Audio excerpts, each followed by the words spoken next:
Bollywood cafe आज explain कर रहा है एक Spanish movie the red thread. ये मूवी 2016 में रिलीज हुई थी और अभी ये मूवी नेटफ्लिक्स पे अवेलेबल है। इस मूवी में एक एयर होस्टेस और एक आदमी को बार बार डेस्टिनी मिलाती है और उनके नहीं चाहते हुए भी डेस्टिनी उनके साथ क्या खेल खेलती है, देखेंगे हम इस मूवी में। मूवी की शुरुआत में साउथ अमेरिका के कंट्री अर्जेंटीना के एक शहर बोनोस एरिस के एयरपोर्ट पर एक एयर होस्टेस चेक इन के लिए रिसेप्शन की तरफ बढ़ रही है। चेक इन के बाद में ये एयर होस्टेस एक काउंटर पे जाके गाना सुनने लग जाती हैं। तभी वो देखती हैं कि उसके पास में एक और आदमी आके सॉन्ग सुनने लगता है। एयर होस्टेस प्रॉपर्ली सॉन्ग को प्ले नहीं कर पा रही थी, तो ये आदमी इस एयर होस्टेस की सॉन्ग सिलेक्शन में हेल्प कर देता है और इसके बाद में ये दोनों एक दूसरे को स्माइल पास करते हैं। इन लोगों को नहीं पता कि इनकी बिना बात किए हुए ये छोटी सी मीटिंग इनकी जिंदगी को कैसे पूरी तरह से बदल के रख देगा।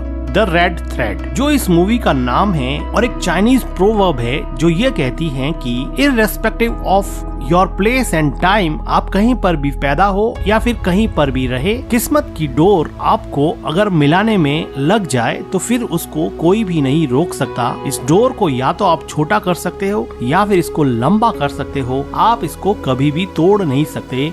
डेस्टिनी अगर आपको मिलाने पे उतारू हो जाए तो दुनिया की कोई भी ताकत आपको मिलने से नहीं रोक सकती। और इसी प्रोवर्ब को प्रूव करता मूवी का अगला सीन है जिसमें ये आदमी जिसका नाम मैनुअल होता है, तो वहाँ पर वो एयर होस्टेस जिसका नाम एब्रिल होता है, वो एक माइनर बॉय को अपने साथ में लाती है और मैनुअल को कहती है कि ये सीट इसकी है, लेकिन वो लड़का कहता है कि मैं विंडो सीट प्रेफर करता हूँ। एब्रियल मैनुअल को बताती हैं कि ये लड़का अपने पेरेंट के बिना जर्नी कर रहा है और इसकी जिम्मेदारी मेरे ऊपर है, इसलिए तुम इसका ध्यान रखना और इसको किसी भी चीज की जरूरत पड़े तो मुझे बुला देना। एब्रियल की फ्रेंड एब्रिल को बताती हैं कि हमारी एक को एयर होस्टेस को कल ड्रिंक करने की वजह से सस्पेंड कर दिया गया है, तो एब्रिल कहती है कि मुझे हेडेक की टेबलेट दो और ये सब बकवास मत करो। एब्रिल की फ्रेंड उसको हेडेक की टेबलेट दे देती है। फ्लाइट को टेक ऑफ हुए काफी टाइम हो चुका होता है और अब मैनुअल एब्रिल के अकेले होने का वेट करता है और जब उसकी को एयर होस्टेस पैसेंजर्स को सर्व करने के लिए जाती है तो वो एब्रिल के पास चला जाता है। तो एब्रिल पूछती है कि क्या तुम्हें नींद नहीं आ रही है क्या? तो मैनुअल कहता है कि मुझे फ्लाइट की जर्नी से बहुत डर लगता है। तो एब्रिल पूछती है कि तुम आज ट्रेवल क्यों कर रहे हो, बिजनेस के लिए या प्लेजर के लिए? तो एब्रिल कहता है कि मेरे लिए बिजनेस और प्लेजर दोनों एक जैसी चीज है, क्योंकि मैं इनोलॉजिस्ट हूँ जो वाइन बनाने में एक्सपर्ट हूँ और मेरे वाइन बनाने का बिजनेस है। इस बात पे एब्रिल थोड़ी मुस्कुरा देती हैं और वो देखती हैं कि उसके पास में ही उसकी को एयर होस्टेस अपने किसी फ्रेंड के साथ रोमांटिक हो रही थी, जिसको देखकर ये दोनों एक दूसरे के सामने स्माइल पास करते हैं। ये दोनों मिलके कुछ देर और बातें करते हैं, तभी फ्लाइट में एक जर्क आता है। तो मैनुअल पूछता है कि क्या ये नॉर्मल है? तो एब्रिल कहती है कि ये बिल्कुल नॉर्मल है, फ्लाइट में ऐसा होता रहता है। तो मैनुअल एब्रिल को इशारे में कहता है कि क्या हम दोनों किस करे तो वो भी नॉर्मल होगा क्या? तभी वो एयर होस्टेस जो अंदर अपने फ्रेंड के साथ रोमांटिक हो रही थी वो बाहर आ जाती है। तो फिर मैनुअल वहाँ से चला जाता है और एब्रिल भी अपनी जगह पे बैठ जाती है। थोड़ी देर बाद में मैनुअल फिर देखता है कि वो दूसरी एयर होस्टेस पैसेंजर्स को सर्व करने के लिए चली गई है। तो वो फिर से एब्रिल के पास जाता है। तो एब्रिल कहती है कि यहाँ पे बार बार मत आओ, कोई तुम्हें देख लेगा और मुझे काम भी करना है। तो मैनुअल उसको पूछता है कि तुम्हारी बॉडी पे ये टैटूज कैसे हैं? तो एब्रिल अपनी बॉडी पे बने हुए टैटूज मैनुअल को दिखाती हैं। एक टैटू को दिखाते हुए वो कहती हैं कि ये मेरे एक्स बॉयफ्रेंड की निशानी है।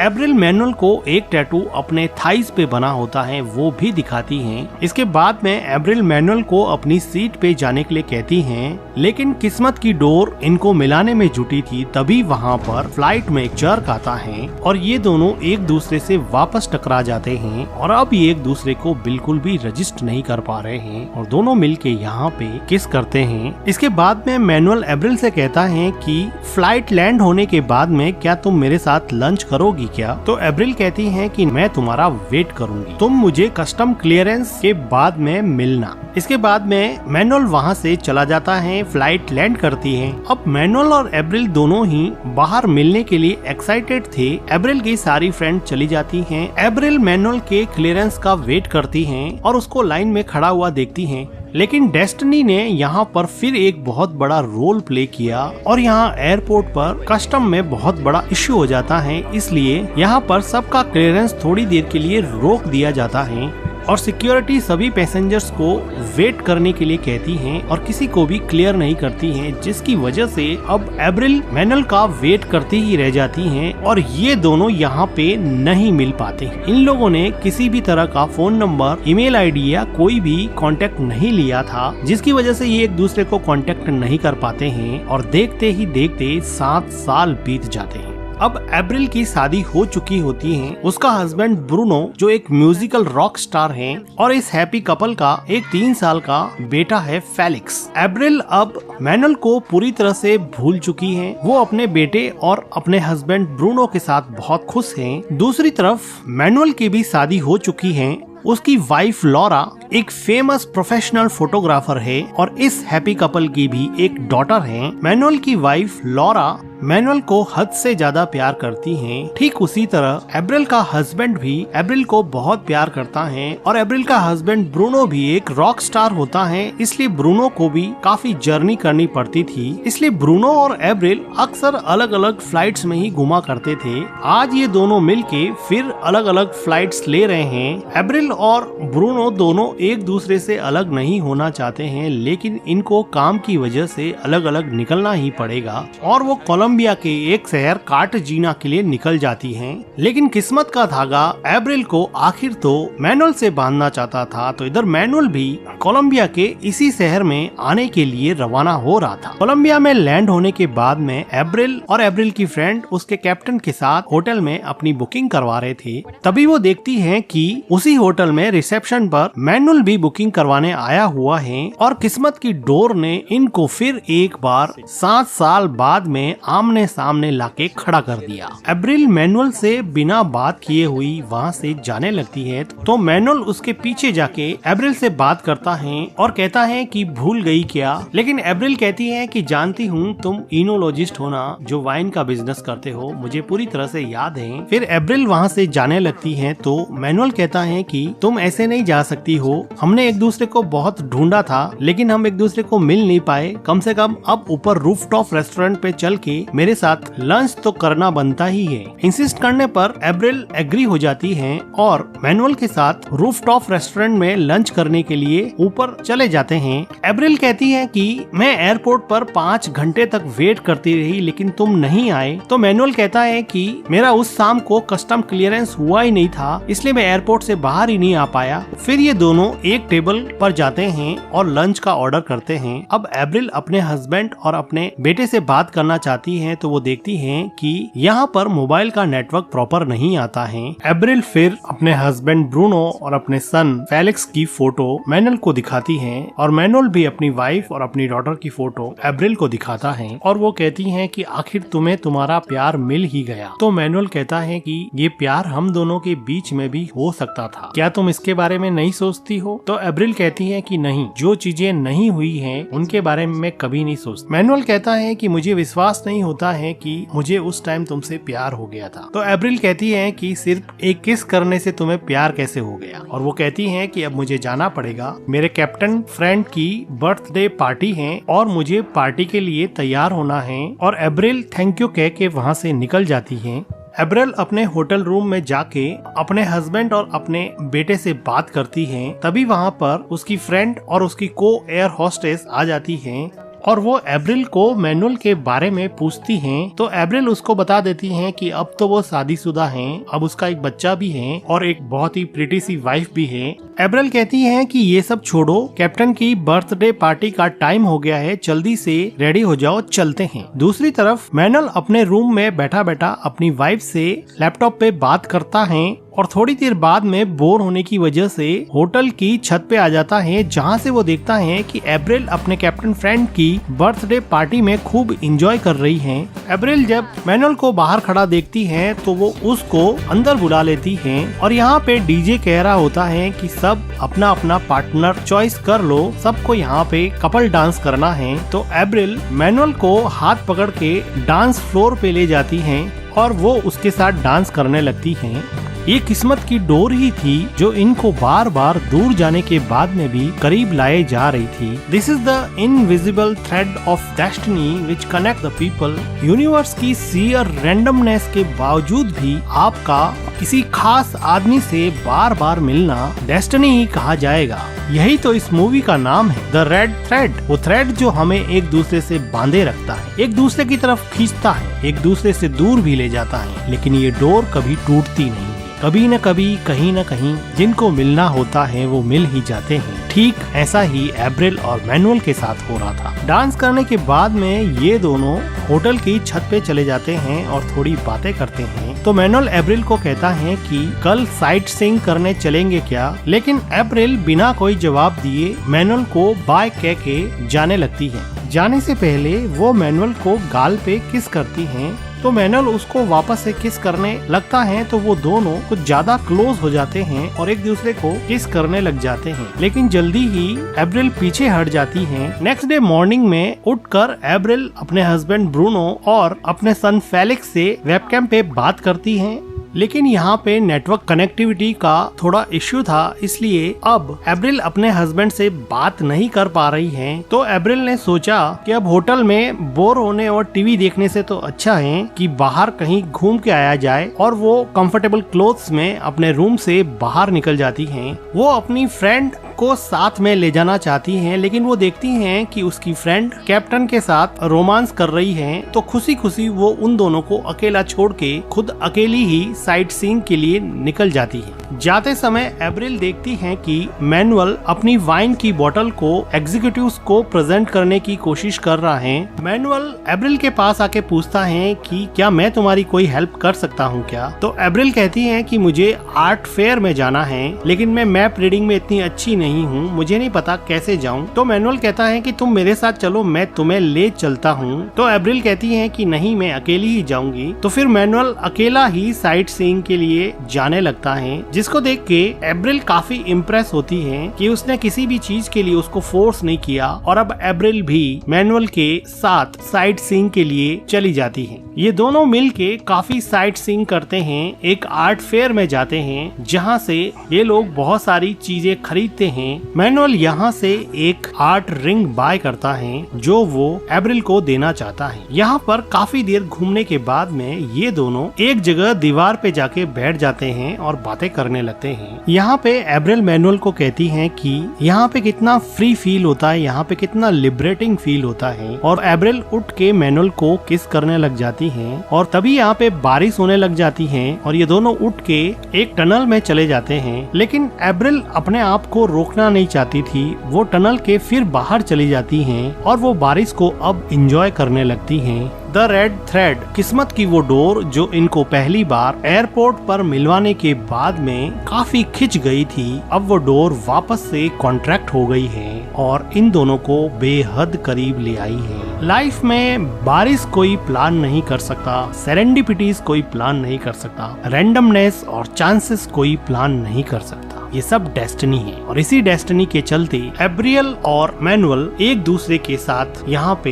इंटीमेट होने लग जाते हैं। नेक्स्ट डे मॉर्निंग में मैनुअल अप्रैल को वही रिंग गिफ्ट करता है जो वो आर्ट फेयर से कल लेके आया था। थोड़ी देर बाद में मैनुअल की वाइफ का फोन आता है, तो अप्रैल बड़े ध्यान से सुनती है। वो सुनती है कि मैनुअल ये कह रहा है कि मैं मीटिंग में बिजी हूँ, मुझे 1-2 दिन और लग जाएंगे, और वो अपनी वाइफ से झूठ बोल रहा होता है, जिसकी वजह से एब्रिल को ऐसा लगा कि वो भी तो ऐसा ही कर रही है और उसको थोड़ा गिल्टी फील होने लगता है। मैनुअल एब्रिल को पूछता है कि क्या हुआ, तुम इतनी अपसेट क्यों हो, मेरी वाइफ का कॉल आंसर किया इसलिए तुम अपसेट हो क्या? तो एब्रिल कहती है कि नहीं, मुझे अच्छा नहीं लग रहा कि तुम किसी और के साथ हो। तो मैनुअल कहता है कि वो तो तुम भी हो ना, तुम्हारा भी तो एक हस्बैंड है ना। तो एब्रिल कहती है कि यही तो प्रॉब्लम है, हम दोनों प्यार सच में किसी और से करते हैं और मुझे नहीं पता कि मैं यहाँ पे क्या कर रही हूँ। तो मैनुअल कहता है कि हमारा फ्यूचर है, हमारा चांस है। तो एब्रिल कहती है कि कोई चांस नहीं है, एक ही टाइम में दो आदमियों को प्यार में नहीं कर सकती और इसमें तुम भी कुछ नहीं कर सकते और मैं भी कुछ नहीं कर सकती। और वो अपसेट होके रोते रोते वहाँ से चली जाती है।